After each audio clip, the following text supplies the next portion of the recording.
Magandang araw po. Ako po si Eric Villanueva mula sa Institute for Popular Democracy. Pag-uusapan po natin ngayon ang tungkol sa socialized housing at tungkol sa People's Plan bilang particular na approach sa social housing.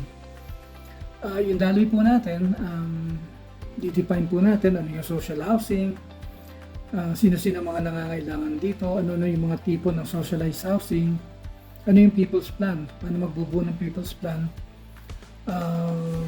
ano yung pwedeng itulong ng lokal na pamahalaan, paano tayo makikipag-coordinate sa kanila, at paano yung ano-ano yung mga kinakailangan na patuloy na pagsasanay para sa pagpapalakas, pagpapaunlad ng mga samahan para sa pagsusulong ng mga People's Plan.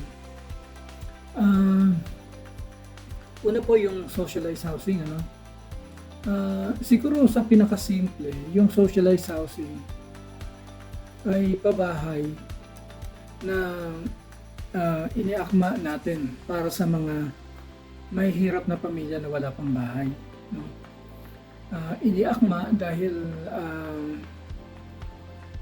meron ditong interventions na ginagawa ang gobyerno para mapababa yung presyo, yung bawa ng amortisasyon, yung haba ng pagbabayad, tsaka ng interest, para maging abot kaya para sa mga mahihirap na pamilya. Kabilang dito yung mga informal settlers na mga nakatira sa danger zones, mga nakatirik yung bahay sa lupaing pribado na hindi nila pagmamayari. Pinag-iiba natin yung socialized housing na kataga kasi pinag-iiba natin ito sa economic housing na kung saan yung mga bahay na pinoproduce, gaya ng mga bahay na pinoproduce ng mga private commercial developers o pinapagawa ng mga apartment owners, ay para i-offer sa pangkalahatang merkado, either para i-benta, i-mortgage, or para paupahan. Tapos, yan, nasabi ko na, yung sa socialized housing, may suporta ng pamahalaan sa pamamagitan ng mga socialized housing agencies ng gobyerno. Halimbawa ng Pag-ibig na nasa 3% lang yung interest taunan, at yung Social Housing Financing Corporation na nasa 4.5% annually yung interest. Tapos, yung price range ay halimbawa sa Shopee noon, maabot sa yung price ceiling per unit ay 450,000. Sa Pag-ibig mga 580,000 yung ceiling. Pero yung ceiling na yan umakyat na hanggang yung pinakamataas na pwedeng i-avail na loan, na para sa socialized housing ay hanggang 750,000 pesos. Lampas doon, parang category na nun ay economic housing na. Sino-sino mga nangangailangan ng socialized housing? Sa mga nakatira sa danger zone, socialized housing ang ninanais na solusyon upang sila ay makalikas sa mas ligtas na lugar, lalo na at papatindi ang mga bagyo at pagbaha.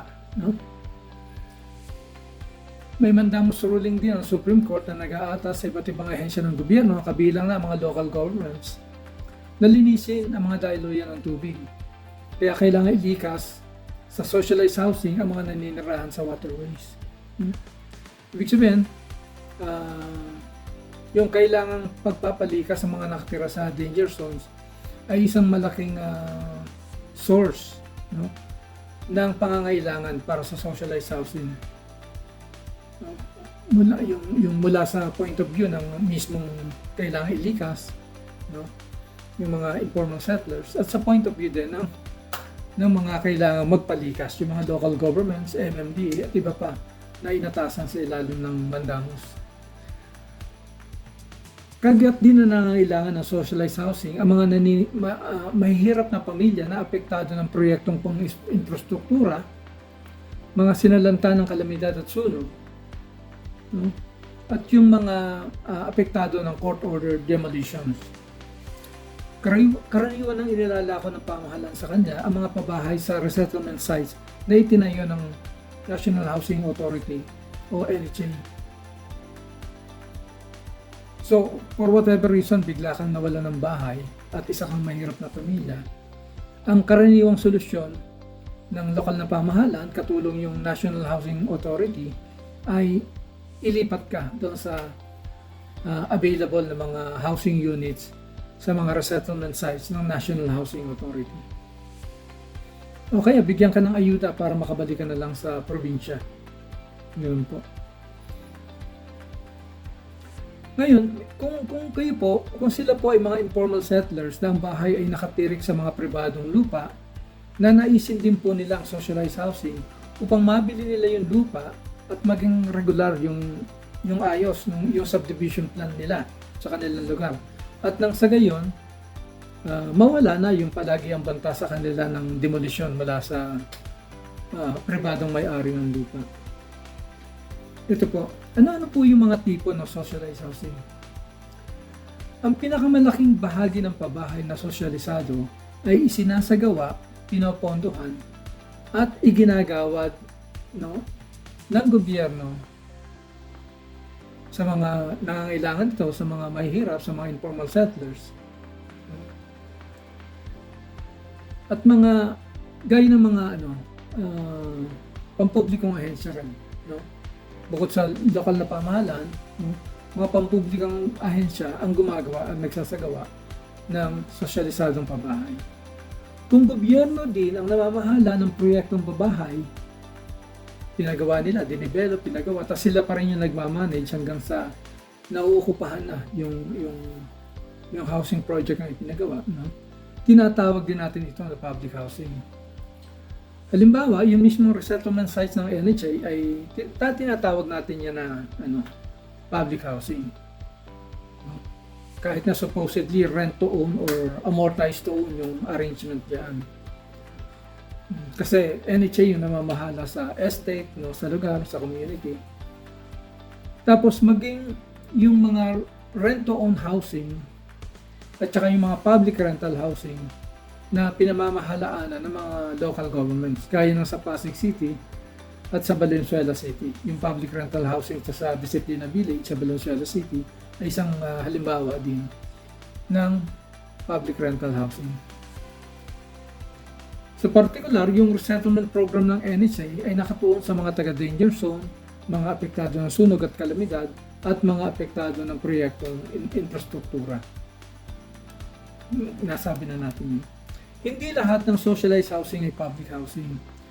Maaari ding ang asosasyon mismo ang nangangailangan ng mga nangangailangan ng pabahay, yung nag-develop, nag-propose ng proyektong pabahay, kahit na yung pinaghainan nila ng proposal na financing institution ay gobyerno.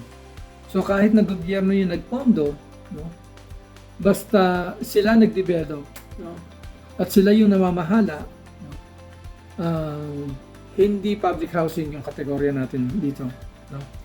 Socialized housing ito sa pamamagitan ng samahan.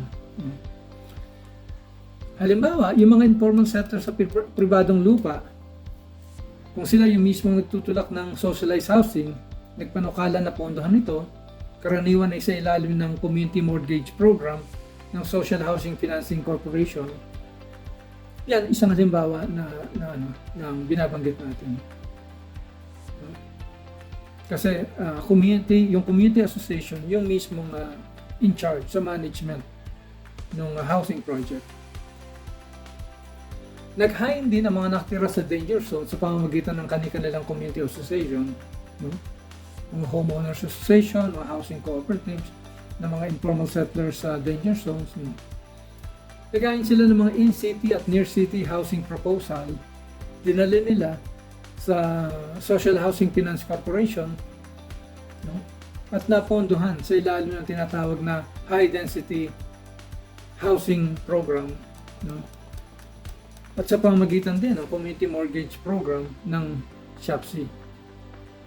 Yung mga proyektong ito ay bilang alternatibo sa inihain sa kanila ng gobyerno na paglikas sa mga NHA resettlement sites o magbalik probinsya. Ang mga low-income members ng Pag-ibig ay maaari ding mag-avail ng socialized housing financing program.